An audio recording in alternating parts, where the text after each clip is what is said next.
অনেকেই বলে থাকেন আগুন আবিষ্কারের পরে মানুষের সবচেয়ে বড় আবিষ্কারগুলোর একটা হলো ইন্টারনেট। আপনি শুধু এই ভিডিওটা দেখতে পারছেন বলে ইন্টারনেট ব্যাপারটা সেরা এরকম না। ইন্টারনেট না থাকলে পুরো পৃথিবীর সবকিছু মোটামুটি ভেঙে পড়বে বলে ধরে নেওয়া যায়। আজকের দিনে এসে প্রতি 8 ইন্টারনেটের কানেকশনের জন্য একটা চাকরি শুরু হওয়া, ইন্টারনেট মাধ্যমে পুরো শহর বা দেশের ভাগ্য বদলে যাওয়ার মতো যেমন ঘটনা আছে।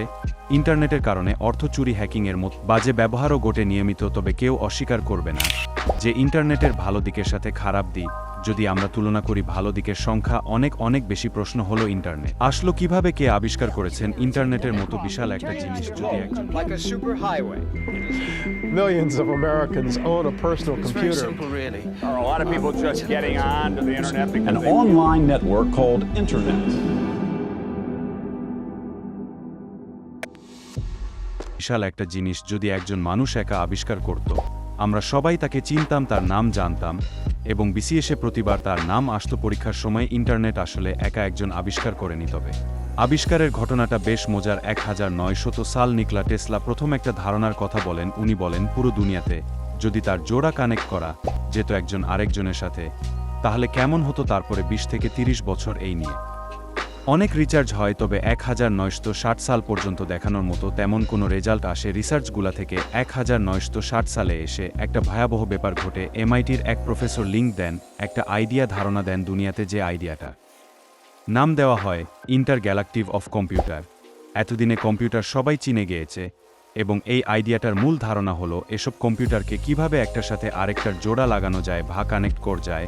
তার কিছুদিন পরে প্যাকেট সুইচিং নামে আর একটা টেকনোলজি আবিষ্কার হয়, যাতে করে খুব সহজে ডেটা আদান প্রদান করা একটা সুযোগ সৃষ্টি হয়, যে ব্যাপারটা আগে করা সম্ভব ছিল না।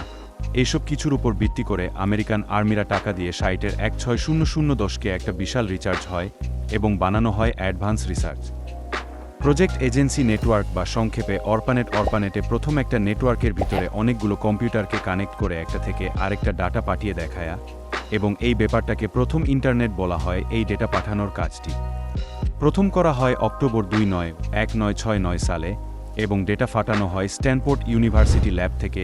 ইউসিএল একটা ল্যাবে দুইটা কম্পিউটারের সাইজ ছিল ছোটখাটো একতলা বাড়ির সমান। যে একটা কম্পিউটার থাকে আরেকটা কম্পিউটারে ডেটা পাঠানো হয়েছিল। মজার ব্যাপার হলো এই ডেটা কিন্তু পুরাটা যায়নি, একটা মেসেজ পাঠানোর চেষ্টা করা হয়েছিল স্ট্যানফোর্ড ইউনিভার্সিটি ল্যাব থেকে ইউসিএল এর ল্যাবে। এ ছোট একটা মেসেজ পাঠাতে গিয়ে অর্ধেক হতে গিয়ে ক্রাশ করে। তবে ক্রাশ করার আগে কিছু লেটার চলে যায়, যাতে করে প্রমাণিত হয় যে দুইটা কম্পিউটার আসলে কানেক্ট রয়েছে।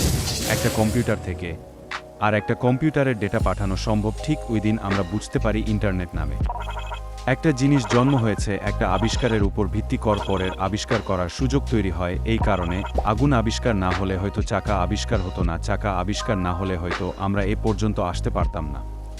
তারপরেও সব কিছু কনসিডার করেও বলা যেতে পারে যে যদি ইন্টারনেট আবিষ্কার না হতো তাহলে মানবজাতি হয়তো অনেক বড় ক্ষতি হয়ে যেত এবং ইন্টারনেট ডেফিনেটলি মানবজাতির সেরা আবিষ্কারগুলোর একটা। পুরো পৃথিবী 7.5 বিলিয়ন মানুষ তার দিয়ে কানেক্ট করা কিন্তু চারটিখানি কথা নয় এবং এই কারণেই অনেকেই বলে থাকে আগুন বা চাক আবিষ্কারের থেকেও ইন্টারনেট আবিষ্কার অনেক বড় অ্যাসেসমেন্ট। আপনার কি মনে হয়, আপনি কি ইন্টারনেটকে পৃথিবীর সেরা আবিষ্কার বলবেন? আমাকে অবশ্যই কমেন্টে জানাবেন। এই ভিডিওটা ভালো লাগলে অবশ্যই নিচে একটা লাইক দিয়ে যাবেন এবং এই চ্যানেলের সাবস্ক্রাইব করতে ভুলবেন না। ধন্যবাদ সবাইকে।